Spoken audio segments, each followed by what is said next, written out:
Достар, сіздермен бірге хоррор ойындар. Бүгін біздер бірақ тағы да хоррор ойындар тартып, хоррор ойындар көру үшін бізге Wi-Fi керек.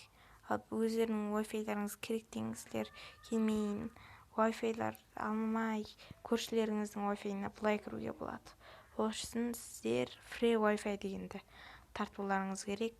Бүгін Play Store-ға кіреміз, өзіміздің Free Wi-Fi деп жазамыз. Соның астына жүргізсеңіздер, мына жерге Free Internet Wi-Fi Connect дегенді басамыз. Оны ашамыз, open деп. Мен тартып қойғам, енді сіздер өздеріңіз тартыңыздар.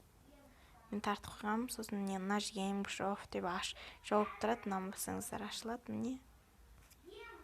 Ашылады, соқтан осылай новел даталарыңызды ашсаңыздар да кіріп кетеді. Wi-Fi тегін осылай керектенеді. Қалаған кездеріңізде бұлай жабуға болады. Басып, бұлай бүйтіп жауып, ашуға да болады. Мен қазір жауып қоям, өйткені менде негізі бар, дата бар.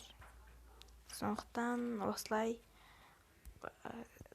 тартып, өздеріңіз тегін Wi-Fi-ді кіргізіп алыңыздар. Ал лайк басуды ұмытпаңыздар.